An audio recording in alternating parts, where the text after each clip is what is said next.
Cafe coffee day के बानी और मालिक वीजी सिद्धार्थ लापता हैं। उनका मोबाइल फोन भी पीर की रात से बंद है। पुलिस उनकी तलाश कर रही है। Siddharth BJP leader SM Krishna के दामाद हैं। उनकी लापता होने की खबर के बाद एसएम कृष्णा के घर मिलने वालों का तांता लगा है। वजीर आला बीएस येदियुरप्पा ने भी एसएम कृष्णा से मुलाकात की। सिद्धार्थ पीर के रोज चिकमंगलूर कारोबार के सिलसिले में गए थे, जहां से वो केरल जाने वाले थे, लेकिन मैंगलोर के करीब जिपना मुगारो में इन्होंने ड्राइवर से गाड़ी रोकने को कहा और कार से उतर गए। ड्राइवर को हिदायत देने के दौरान वो फोन पर किसी से बात कर रहे थे। ड्राइवर सिद्धार्थ का इंतजार करता रहा, लेकिन वो वापस नहीं आया। तब ड्राइवर ने इस ताल्लुक से घर वालों को इत्तला दी।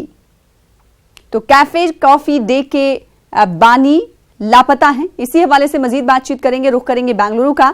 रऊफ, बताइएगा इस खबर को कर्नाटक में किस तरह से देखा जा रहा है और लापता होने के बाद क्या कुछ अभी तक तफ्तीश हुई, पुलिस क्या कुछ कह रही है? जी देखिए, सिद्धार्थ के लापता होने के बाद एक तरह से हैरत और ताज्जुब का इजहार किया जा रहा है। कॉफी डे के मालिक एसएम कृष्णा, जो साबिक मरकजी वजीर रहे हैं, साबिक वजीर आला कर्नाटक के रहे हैं, बड़े सियासतदान रहे हैं, उनके दामाद सिद्धार्थ, जो एक बड़ी कंपनी, जो मुल्कीर सतह की एक कंपनी कॉफी डे के मालिक थे और तकरीबन 30,000 से जायद अफराद के लिए रोजगार के मौके पैदा किए हुए थे। एक बड़ी जिम्मेदार शख्सियत थी, लेकिन इनके अचानक लापता होने के बाद ये शुबह जाहिर किया जा रहा है कि इन्होंने खुदकुशी कर ली है। हालांकि इस सिलसिले में जो है नेत्रावती नदी, जहां पर ये इन्होंने अपनी गाड़ी पार्क की थी, बेंगलुरु से मंगलूर के दरमियान इनका जो सफर था, और उस दौरान जो है इन्होंने कुछ देर के लिए, कुछ वक्फे के लिए अपने ड्राइवर से कहकर बाहर चले गए। ये पीर की शाम का वाकया है।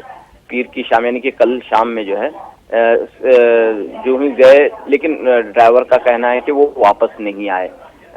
तो ये शुबह जाहिर किया जा रहा है कि इन्होंने नेत्रावती नदी में खुदकुशी की या फिर इन्हें कोई यरगमाल किया होगा। ये तमाम शुबहात जो है जाहिर किए जा रहे हैं। इस वक्त तकरीबन 300 अफराद उनकी खोज कर रहे हैं नदी नदी में उतरकर, और कई बोट जो हैं इस ऑपरेशन के लिए लगाए गए हैं और कोशिश की जा रही है कि जल्द से जल्द इसकी छानबीन की जाए। और दूसरी जानिब हम देखते हैं कि इनकी क्या वजह रही है इस पूरे मामले की। तो उनका जो एक ईमेल लेटर मौसूल हुआ है, जो उनका आखिरी पैगाम है, उनके तमाम जो अहम अफसरान हैं और तमाम उनके नाम पर उन्होंने एक अहम पैगाम ये दिया है कि उन्होंने अपनी कंपनी को मुनाफा बख्श नहीं बना पाया। उन्होंने कहा कि 37 साल तक उन्होंने मेहनत की इस कंपनी को बिल्ड करने के लिए, बहुत सारा सरमाया लगाया, लेकिन इसके बावजूद भी जो है मुनाफा बख्श नहीं बना पाए।